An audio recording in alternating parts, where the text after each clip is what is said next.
Alors, rebonjour, excusez-moi pour la fin de vidéo un peu sportive. Bon, désolé. Alors, on va pouvoir reprendre où nous étions arrivés, c'est-à-dire à l'explication de l'évolution de l'énergie de première ionisation dans la classification périodique. On a vu donc dans une ligne, globalement, l'énergie d'ionisation augmente, et on s'aperçoit, donc c'est ça qu'on était en train de commenter, je n'ai même pas conservé le tableau, c'est pas grave. On est en train de commenter les exceptions que l'on observait ici. Alors on s'aperçoit qu'il y a une rupture, un décroché dans l'énergie d'ionisation entre l'élément appartenant, donc tout simplement entre le beryllium et le bore. Donc ici, je vais passer sur la deuxième page, le beryllium, pardon, Z égale 4, et le bore, Z égale 5.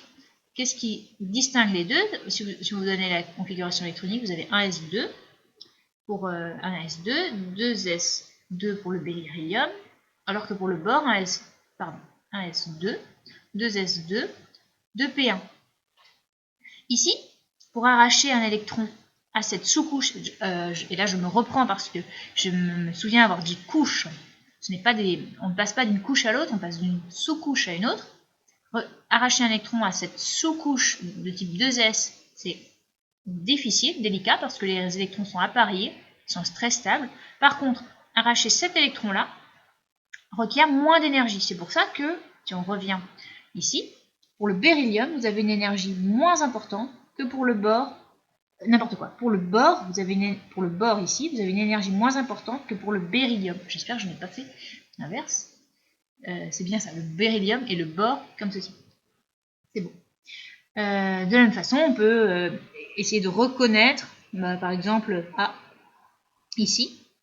Alors, à quelle exception? Donc, vous êtes sur la ligne 2, 3, 4e ligne, donc la ligne du potassium, et vous êtes, là également vous avez une autre rupture, mais vous pouvez remarquer, donc là vous avez krypton, le brome, le sélénium, l'arsenic, et donc là il y a une rupture pareille pas pareil justement, entre l'arsenic et le sélénium. Pourquoi? Parce que vous passez entre l'arsenic, donc l'arsenic AS et le sélénium SE, vous êtes en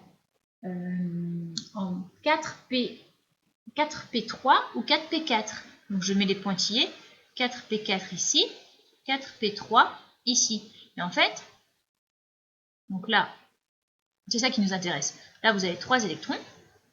Ok, ils sont de spin, donc ils sont appariés en fait, ils sont appariés. Et c'est ce qui fait que... Non, ils ne sont pas appariés, ils sont parallèles, pardon. Ils ne sont pas appariés justement, n'importe quoi. Hop, voilà. Spin parallèle. Spin parallèle, tandis qu'ici, eh bien ici finalement, le fait de rajouter, là vous avez une sous-couche exactement à demi remplie au-dessus, alors qu'ici vous avez un électron ici qui vient se coupler à l'autre, mais finalement c'est pas plus stable.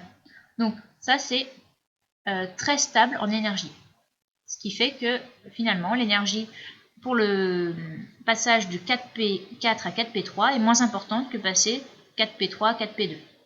Et puis vous pouvez les expliquer. Donc une demi-sous-couche, remplir exactement à moitié une sous-couche, c'est très bien au niveau énergétique. Donc commenter les anomalies, c'est ce que nous venons de faire.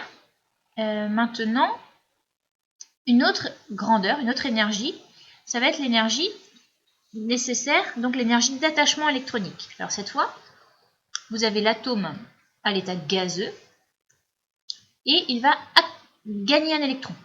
Et il va passer à l'état gazeux toujours, mais sous forme d'anion. Donc ça, c'est l'énergie d'attachement électronique. Il faut fournir énergie d'attachement électronique. Alors, ce qui est intéressant, eh bien, ça va être, pour avoir toujours une grandeur positive, c'est de définir non pas l'énergie d'attachement électronique, mais l'opposé, qui s'appelle l'affinité électronique. Donc, c'est-à-dire l'électroaffinité, c'est égal à moins l'attachement l'énergie d'attachement. Vous n'allez pas retenir ça, bien entendu, électronique. Et en fait, vous apercevez bien que forcément, quelles espèces vont avoir une faible énergie, vont nécessiter une faible énergie pour attraper un électron, entre guillemets. Eh bien, toutes celles qui sont proches des gaz nobles, les halogènes, bien entendu. Gagner un électron, pour eux, ça va être très très très intéressant. Et donc, étant donné qu'on prend l'opposé, on se retrouve avec, si on commente l'évolution, le chlore, le fluor, le brome, l'iode, qui ont une grosse affinité électronique. Tandis qu'au contraire, les alcalins, eux, ont une très très faible affinité électronique. Tout ça pour dire, ah oui, je n'avais pas commenté finalement l'évolution, vous avez l'affinité électronique. Si on représente la classification périodique, comme ceci, eh bien, dans la classification périodique, globalement, l'affinité électronique augmente de la gauche vers la droite, augmentation, et donc voilà, ça c'est augmentation de l'affinité, je n'avais pas précisé. Également pour l'énergie d'ionisation, je ne l'ai pas mise, hop, ça devait être plus haut, que je représente son évolution. Et oui, on peut définir également, je ne l'ai pas précisé, des énergies de seconde et troisième ionisation. Donc on voit les énergies en kilojoules par mol. Et donc globalement, où est-ce que j'ai écrit ça? Augmente de la gauche vers la droite et du bas vers le haut d'une colonne. Donc si je représente la classification périodique de façon très schématique, vous avez une augmentation de l'énergie d'ionisation, comme ça. Augmentation de l'énergie de première ionisation. Pour la première ionisation, hein. Évidemment, ça va changer pour la seconde et la troisième, et etc. On va pouvoir vous demander de commenter leur évolution aussi dans certains exercices. Et en fait, tout ça pour nous amener à une grandeur que vous devez maîtriser, qui est l'électronégativité. Maîtriser. Vous devez savoir un petit peu ce que ça représente. Alors, l'électronégativité, c'est une grandeur sans dimension, enfin, qui a plusieurs définitions. Alors, on peut vous en donner une, celle selon Mulliken. Elle fait intervenir l'attachement, l'électroaffinité et l'énergie d'ionisation. Et en fait, donc là, il y a une constante, vous n'avez pas du tout à retenir ça, bien sûr. Et maintenant, par contre, si on commente, étant donné que cette énergie d'ionisation, électronégativité, cette grandeur, elle va être d'autant plus élevée que les électrons vont être attachés, vont être reliés au noyau. En fait, c'est une capacité, donc ça je l'ai écrit en définition, vous la connaissez, vous l'avez déjà manipulé un petit peu en terminale, une grandeur qui détermine l'aptitude d'un élément à attirer à lui le doublet électronique qu'il associe à un autre atome. Donc si vous avez par exemple une liaison A-B, si ça se note si A est supérieur à l'électronégativité de B, eh bien, les électrons vont se déplacer déplacement des électrons vont être attirés par A. Donc on va avoir quelque chose finalement, si on représente schématiquement les nuages électroniques, la densité électronique va avoir cette allure à peu près. Autour de A, vous avez une densité électronique plus importante qu'au voisinage de B. Déformation du nuage électronique, du doublet d'électrons.